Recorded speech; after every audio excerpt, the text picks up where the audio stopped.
One of my favorite feelings in the world is being extremely excited for a video game, following along with it, watching all the promos, the trailers, and everything like that, and then going to pick it up or ordering it, however you get your games delivered to you, and then it's actually good. It actually lives up to your expectations. Sadly, that's kind of rare nowadays in modern gaming. Now don't get me wrong. I believe this generation has been stellar for great games across all platforms. Nintendo is killing it with the launch of the Switch 2. I think PS5 has hit in a stride lately, and Xbox has been putting out consistent content all generation, in my opinion. So, and that's on top of the third-party games that we get, which is fire. So I'm not saying like, oh, good games is really super rare. Nah, I've been playing a lot of great games this generation, but I've also been let down by some games this generation. And one that come to recent memory is Little Nightmares 3. You can tell it was made by a different team. You can tell it just felt kind of passionless. It felt soulless. It kind of felt predatory, to be honest. It felt like it preyed on Little Nightmare fans like myself. People that want to support the IP, support the universe and the world, and give it the benefit of the doubt, even though we know most of the people who's responsible for giving those first two games are gone. So Little Nightmares 3, long story short, ended up being one of my biggest disappointments of 2025. So when I found out that the original Little Nightmare devs was making their own game, and I did a little research on Reanimal, I was extremely excited. I knew immediately this is what I wanted, this is what I was looking for, and I had no doubt this team was going to let me down. And I am very proud to say, after getting the platinum, doing multiple playthroughs, and really enjoying my time with this game and the universe, it's heat. It's fire.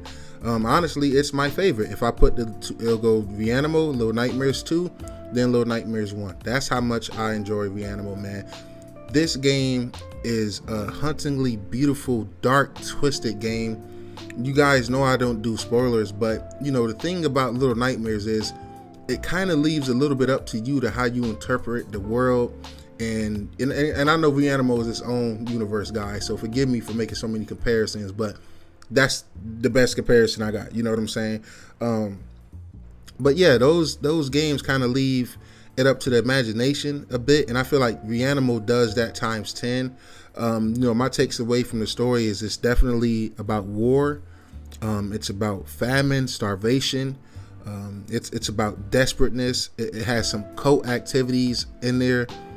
And man, I just absolutely love this game, man. Graphically, I played on the PS5 Pro. I don't believe it's Pro enhanced, but it's beautiful everywhere. And the reason I'm saying that is because I also played the free demo on my Nintendo Switch 2, and I was very impressed with how this game scaled from a PS5 Pro down to a Switch 2. I really didn't feel like I was missing much, besides maybe a sharper resolution and image on the PS5 Pro. This game was awesome. You guys are going to hear me say that multiple times. I love how dark this game is, guys. I think this game is darker than any game in the Little Nightmares universe. I think it's really sick. It's really twisted. It gave me a couple jump scares and a couple moments where I was really freaked the fuck out. I was like, yo, this is weird. This is next level. It has co-op. I did not play with a friend. My lady does not do horror. It's tough getting her to watch horror movies with me. My daughter, I feel like she's too young. She thinks she's older than what she is, but I don't want to give a 4-year-old these type of hunting visions and stuff like that. So maybe when she's 7 or 8, I can revisit this when she's a little older and a little mature. But for the most part, I just played this by myself, man, and I really enjoyed it.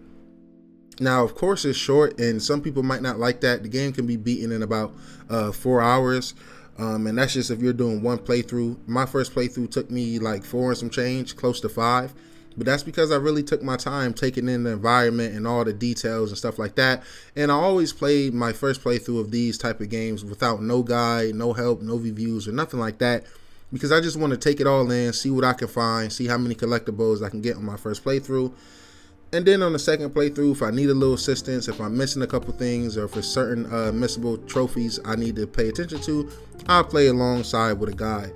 But this game was fantastic, man. I really enjoyed it. I thought artistic wise, fantastic, knocked it out the park. But what really immersed me in this world was the overall sound design. I thought it really sounded good.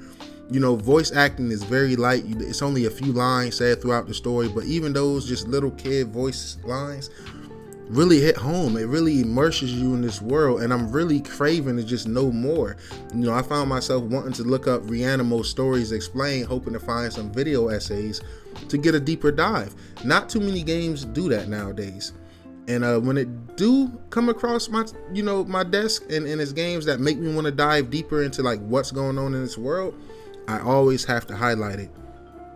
It's a short game, so it's going to be a short review. All I have to say is, yo, go play this game. It's $40. Put it on your wish list if you can't afford it right now. I'm not here to judge. Look at the economy all around the world. We're going through stuff right now, so I'm not knocking anyone who can't get this right away. But definitely put this on your radar and definitely check it out. And I think it will really shine on handhelds like the Switch too. If you have a PlayStation Portal with good internet, if you have a Steam Deck or something like that, I think it'll be a good handheld game. But playing on my monitor, playing on my Pro, I was very impressed, guys.